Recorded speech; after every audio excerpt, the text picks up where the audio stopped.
Now, Wisconsin was supposed to be part of that big blue wall that was going to guarantee that Hillary Clinton was going to be president in 2016. But President Trump shattered that wall. He promised manufacturing jobs and new trade deals to the white working class voters up there. And Wisconsin, a state that voted twice for Obama, turned ruby red for Donald Trump. But now, since then, been some big shakeups. The Democrats pulled out a big upset win. They got a new seat on the Supreme Court.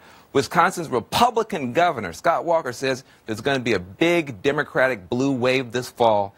And last week, Wisconsin's golden boy, Speaker Paul Ryan, threw in the towel and said he's retiring. So we went back to the Midwest to check in with the voters to figure out what's going on up there. And also, what about this proposed tariff that could start a trade war with China? So I'm back in my van in Milwaukee, the most polarized city in one of the most polarized states in our very polarized country. Sunny Milwaukee. Lord have mercy. It's supposed to be April. It's supposed to be springtime. Woo! Here we go. Hello. Know how cold Hey, it is? get in here where it's warm.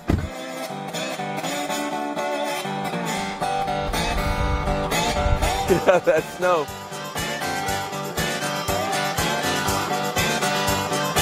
Get out, that's cold. Glad to have you, glad to have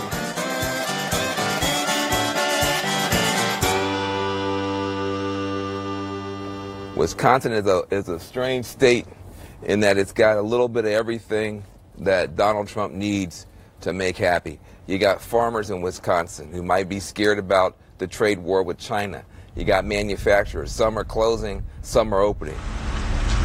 From your point of view, when you look at your guys who are wanting jobs in manufacturing, worrying about the farming community, do you think that Donald Trump starting all these trade wars is a good thing or a bad thing? I don't call them trade wars.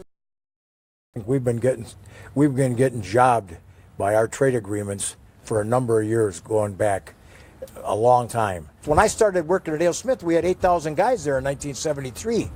And when the last day I worked in May of 06, we had 60 people. We've got people in this country that would experience that'll work, and we got people that are trainable. You got all the, like we're talking about black folks. These young guys that don't have jobs. Train them. We can train these guys. And I think that's one of the things that President Trump wants to do. I have a cousin right now who just went through a trade program. She is an African-American female who does not have a job in that trade. You know why she doesn't have a job in that trade? Because she needed experience. She went through everything she was supposed to, but yet she still does not have a job. Wisconsin has a lot of rural people that need jobs and make an actual living. If you go into a trade or you go into a career medical field especially, and you get a year under your belt, you're going to get hired. You're getting hired. I disagree. You can tell me that all I have to do is go through this trade program, but I, as an African American, is held to a different standard. Do you agree with what she's saying? Have you noticed or seen sometimes people favor their own over others? I think that right now, companies, corporations, businesses are doing all they can to hire qualified minorities as well as over whites because they don't want to hear about it. And I don't have a problem with that. If you're qualified, I don't care what color you are. The most qualified person should get the job. You shouldn't get the job because you're black. You shouldn't get preferential treatment because you're black or white or blue or Mexican. But you've had 2 elections now where the Republicans were supposed to win and the Democrats won.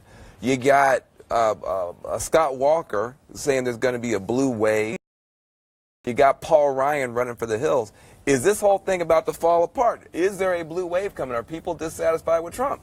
I just think that with our country, we're so fickle that if we're not happy with one, we're just going to flip-flop. Well, I didn't see what I wanted to see with Obama, so let's go. Hey. Well, that's what you did. And that's what I did. You voted for Obama for change, and then you voted for Trump for change. Yep. How do you feel now about your vote for Trump? He's our president. So at a certain point, it's like, oh, God. He's our president.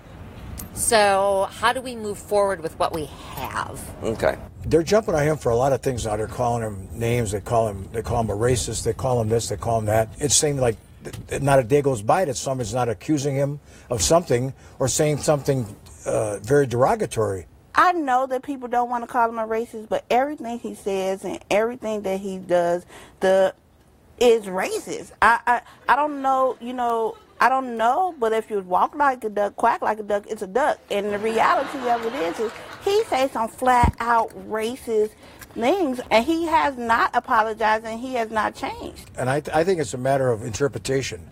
I've heard just about everything he said, and I can understand where somebody might say, well, that's kind of racist. I don't interpret it that way myself. When he talked about the Mexican folks or illegal aliens, illegal immigrants, I don't think he's being racist by pointing out certain things that proved to be true. But like I said, he don't have a filter. What about these midterm elections? Okay. You say there might be a secret red wave. Yeah. I think a lot of people would want and would vote Republican. They're not going to talk about it. They're not going to talk about it. And my family is very Republican. However, they're not happy with Trump at all. You talk about this blue wave, some people might buy into it. I don't. The wave is coming. Why not?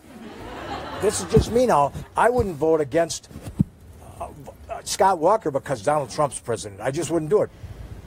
I think we need to give Americans more credit. Exactly. Do we think going to the polls, the things on Twitter and the porn stars are going to play into it? Do we romanticize Kennedy because he had an affair with Marilyn Monroe? Is that okay? If Barack Obama had 2 or 3 porn stars come out and a shady lawyer paying him off, he'd be out of there. Yeah. Right or wrong? But is that more of the media? I'm just saying, am I right or am I wrong? They will be screaming impeachment. They will be already in the process. Trump is not held to the very same standard as Obama was. The reason that we have you guys in this car is because you are the 3 kinds of people that had Trump win. You have a hardcore conservative, you have a swing voter who was an Obama voter who wanted to give somebody else a chance, and you have a black voter who said the heck with both of them. And that's the combination that put Trump in office. If you guys all do exactly what you just did, he'll be there for 8 years, and so will the Republicans. But if anybody in this car changes, big changes could be possible. So that's I'm gonna change. You're gonna change? I'm not doing that again. People are talking about politics again. Isn't that what's important? Well, I can't. I'm glad we're talking about politics. It means I got a job. So